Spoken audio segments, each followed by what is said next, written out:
whatever observation he has made. Okay, now manner in rural areas, we see houses in a straight line along the road. Then you can see, students, you can see, easily observe that in urban area, you are also living in a Virar. Virar is nothing but a Virar, Vasai Virar Municipal Corporation. So obviously this is the urban center, this has become a city now. So obviously in urban center or city or metropolitan city, you can see the houses or housing type which is in, which has been built in half exact manner.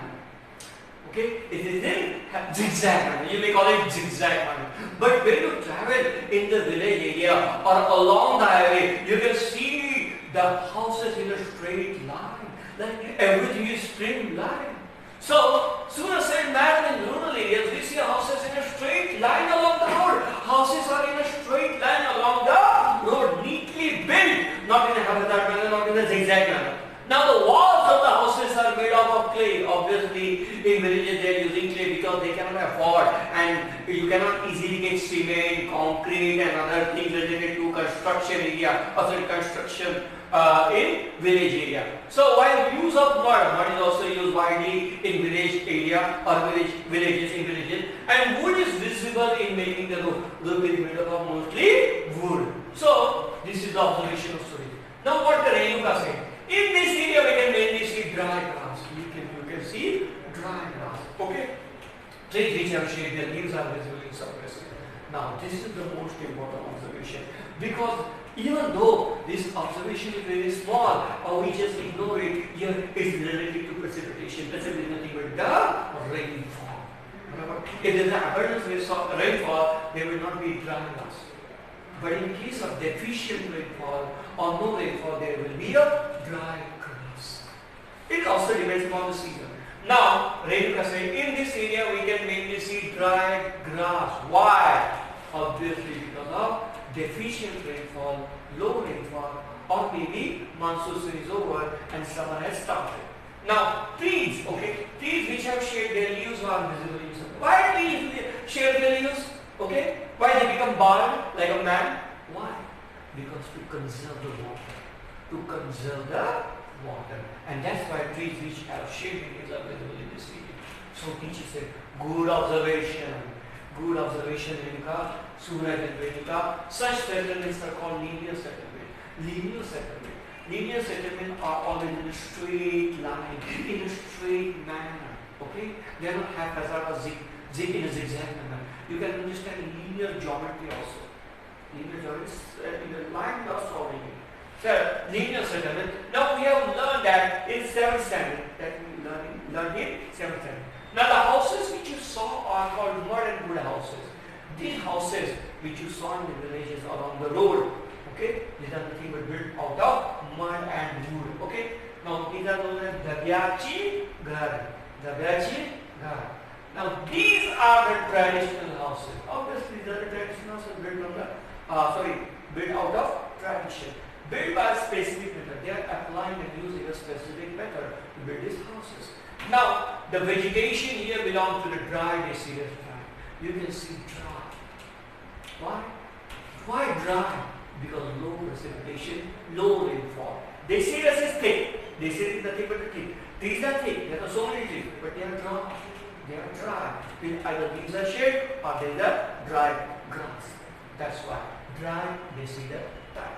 Now they shade their leaves during a specific season obviously in summer, or sometimes in autumn also. In autumn, what we call it autumn fall. In autumn or in summer. Now after some time, there is Solapur city. Now after some time there is Solapur city. Now teacher, now we have reached Solapur city. Solapur is not what you call it a village. When you go to a particular Solapur area, it is not a village, it is a suburban center, it is an urban center. Okay. Now in urban areas the population density is not. Obviously because of skyscrapers, because of a lot of building, a lot of construction activity, and population is concentrated at a particular place. Okay, so that's why in urban area the population density is high, meaning population is nucleated, not dispersed. In village or village area or remote area, population is dispersed. But in urban centers, urban area, suburban area or metropolitan cities, the population is very dense, it is a compact, and it is nucleated. This is nothing but a nucleated sector or whatever compact sector. Now we see multi-storied houses. You can see multi-storied building, multi-storied houses, skyscrapers also. They made out from mixture. Obviously, you cannot build multi-storied building or skyscrapers out of mud, out of wood, out of clay. It is impossible. So obviously, they are made from mixture of cement, then sand also, rubble and water. Now, rubble are nothing but the small stones. You may call it gravel. In English, they call it gravel. Okay, and water. Obviously, they are using a lot of water for construction activity. Now they are constructed using bricks. Bricks are essential. Either cement bricks, you may call it cement concrete bricks, or either bricks are made out of clay. Now shops with modern amenities like shopping malls. You can see various types of shopping malls, shopping centers, then big restaurants like Domino's, then McD's, and several of them are found along the way. You can see such kind of a thing along the road in the Solapur city. Okay. Students started observing the distinctive characteristics of the urban area. Obviously, most of the students came from the Nalbog, and Nalbog is nothing but the village area. Okay, it is a village area. It is a rural village, or it is a rural area. So obviously, students started observing, and they were curious. They were excited when they saw the Solapur city, all the shops, all the hustle and bustle of the city. So obviously, they started observing the distinctive characteristics of the urban area. Now, after some time, the teacher asked Rahul to distribute the breakfast packets among the students. So, obviously, teacher came to know that students are hungry. They must get their breakfast. And teacher obviously promised them that they will get breakfast at Solapur. So, she asked Rahul to distribute the packets among the students. They had their breakfast. And they had their breakfast. Now we are crossing Solapur city. Now, they didn't, deboarded the bus. They didn't get down out of the bus. But instead, they kept on traveling. They kept on traveling. Now we are crossing Solapur city. Dear student, see the cultivation around. Once you cross the city, you come out of the city, or you may call it outskirts of the city. Now, they came to the outskirts of Solapur city. That is nothing but a village. Okay, so there are cultivation fields, okay, crop. Now, what do you see? Observing here. Now, what do you see? Observing here. Whatever cultivation pattern, whatever crop patterns are there, just tell me. Now, children observed on both sides of the road and started writing down the observation in their notebook. Children started observing both sides of the road. Obviously, both sides, this side also, that side also in the bus, out of the window. And they started writing down their observation in their notebooks or their diaries, whatever they want. Now, this continued for a long time, and this continued for a long time. Now, Savitri, what Savitri said? Madam, I find that the fields are greener here. Here, fields are greener. Why fields are greener? Okay, you will see. Obviously, fields are greener everywhere. It doesn't matter what kind of a rubbish observation she has made. It is not a rubbish observation. Why fields seems greener? Because of high precipitation, either because of high precipitation, and second one, irrigation facilities. Okay, a lot of irrigation is done there. Okay, so this is very important observation also. Observation also you cannot neglect, you cannot ignore. Now, when we had left Naldur, we have seen shrub crops. When we left Naldur, we had seen shrub crops. Shrub crops require less water. Pulses, pulses also. Moon, urad, these are nothing but pulses. These are nothing but a shrub crop. Shrub crop is very tiny one, a small one.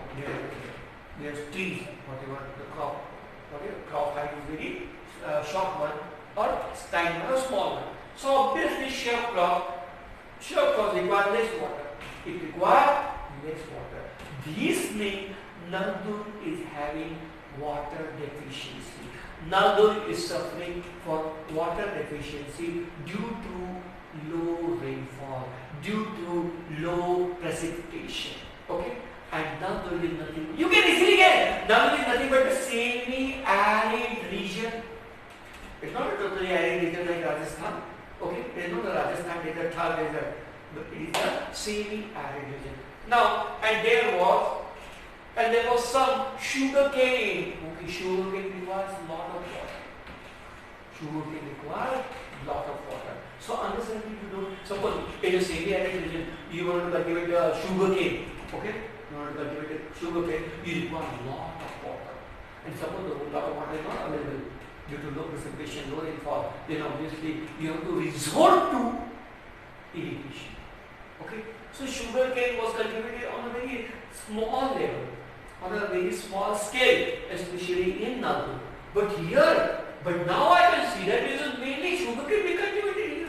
But outside of the Solapur area, or Solapur rural area, or Solapur rural village, they are cultivating mostly the sugar cane. Why? Because availability of water. Availability of abundant water, abundant rainfall, abundant precipitation, or beside that also irrigation project, wide scale availability of irrigation equipment and irrigation projects and irrigation method they apply. Farmers. Now, teacher said correct, Savitri, when we are like now that we had seen cultivation of moong, urad and other pulses, because other pulses they are the shrub crop and they require less water. These crops require less water, and Nalur is nothing but the totally semi-arid region, low precipitation, low rainfall. But now it is mainly sugar cane. Why? Because of abundant rainfall, abundant precipitation or rainfall. Now this is because of the irrigation, and beside that also available irrigation facility. Irrigation facilities are available, then obviously you can grow any crop, and that's why these two things are very important. Okay. Now we go for the side. Yes, madam, we have crossed a canal some time ago, and now I can see a large reservoir here. Canal is nothing but they dig the trenches. All the farmers in a particular area, suppose river is flowing nearby, and they have the farm, and beside that river they dig the trenches, big trench, and they bring the water inside their whatever that farmyard or you may call field. Okay, that is nothing but a canal.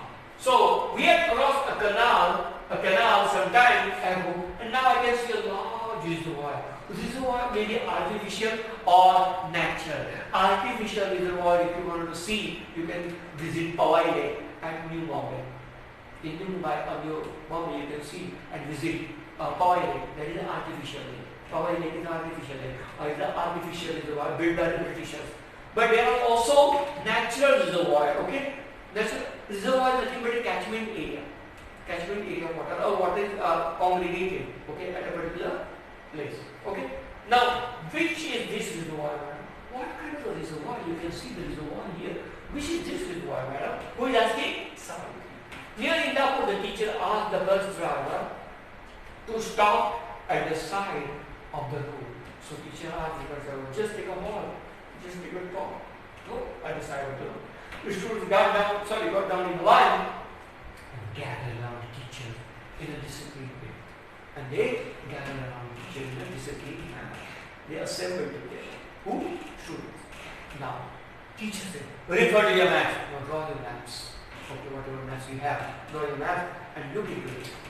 As shown here, as shown in the map, what you can see on right here are the backwaters of Ujjini Dam built on the river Bhima.